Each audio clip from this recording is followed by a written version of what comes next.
Hey everyone, welcome to today's special Science Class Explainer.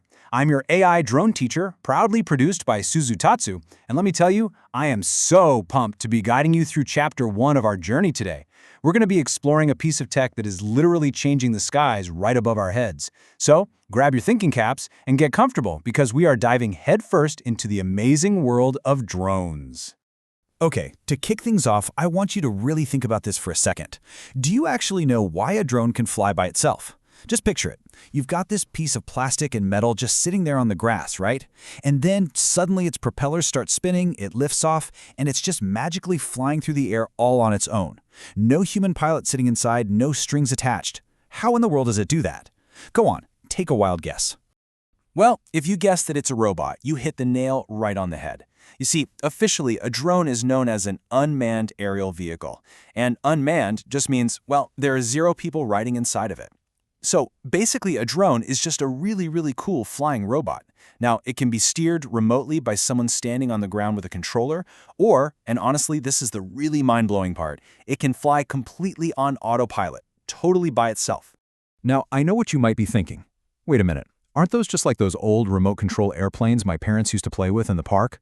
Well, let's actually compare them. An old-school RC plane is, at the end of the day, mostly just a toy for fun. It only has a simple receiver. That means a human has to hold the controller and steer it constantly, literally every single second. But a drone is a totally different beast. It's built to complete a specific mission. Instead of just a basic receiver, it's got a high-performance computer brain, a CPU packed right inside it. And that brain is what allows it to automatically balance itself against the wind and even follow a mapped-out path all on its own.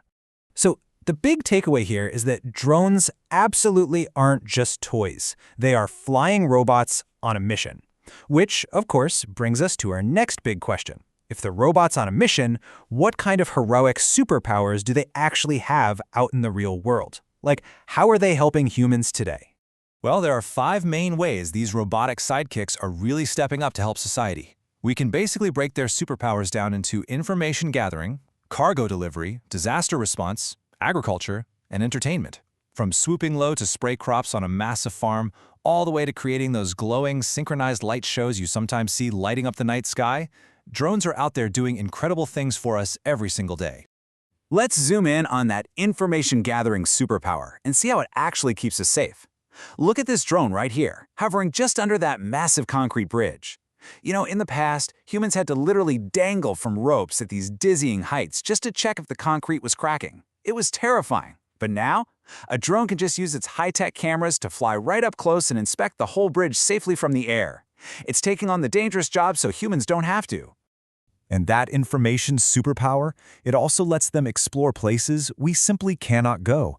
Because drones are so small, so flexible, and relatively cheap to fly, they can literally reach the unreachable. Check out this amazing aerial shot. These are the ruins of Hashima Island, also known as Gunkanjima. The buildings there are way too old and crumbly for people to walk through safely. But a drone, it can just swoop right over and weave through the ruins to capture perfect, high-resolution video and map out the entire area without putting anyone at risk. Okay, but what about their cargo superpower? Honestly, this one feels straight out of a sci-fi movie. Big companies like Amazon are already actively testing and actually using special cargo drones to deliver packages right from the sky to your front door. Just imagine that for a second. You order a new book, maybe a cool new toy, and just a little while later, a flying robot safely drops it off right in your backyard. How cool is that? But wait a minute, think about it. With all these flying robots zipping around everywhere, looking under bridges, dropping off packages, things could get pretty chaotic, right? Even flying superheroes need some ground rules to keep everyone safe. So, do you know the rules of the sky?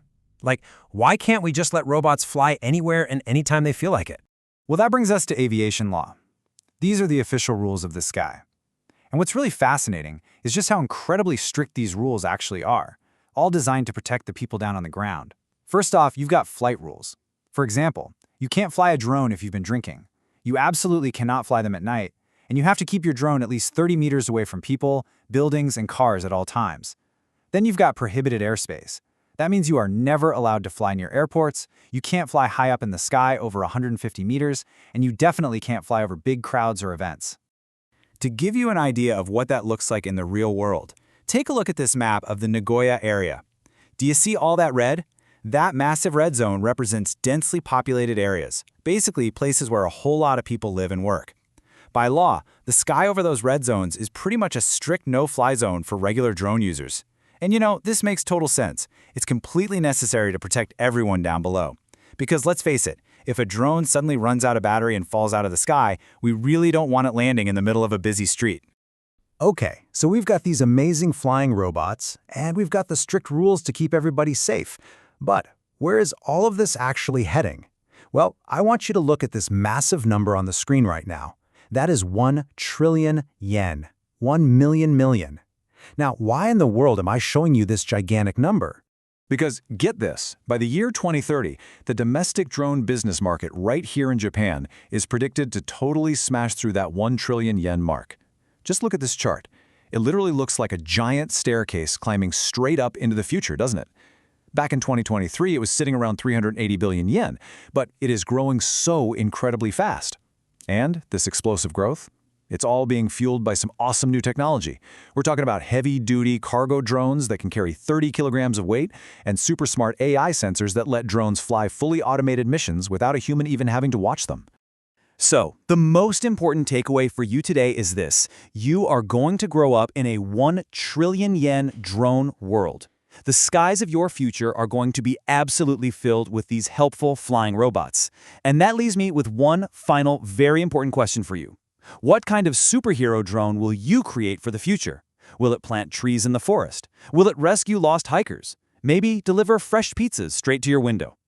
As your AI drone teacher, proudly produced by Suzutatsu, I honestly cannot wait to see what amazing things you all invent. Thank you so much for joining me in today's Science Class Explainer, and remember, keep looking up.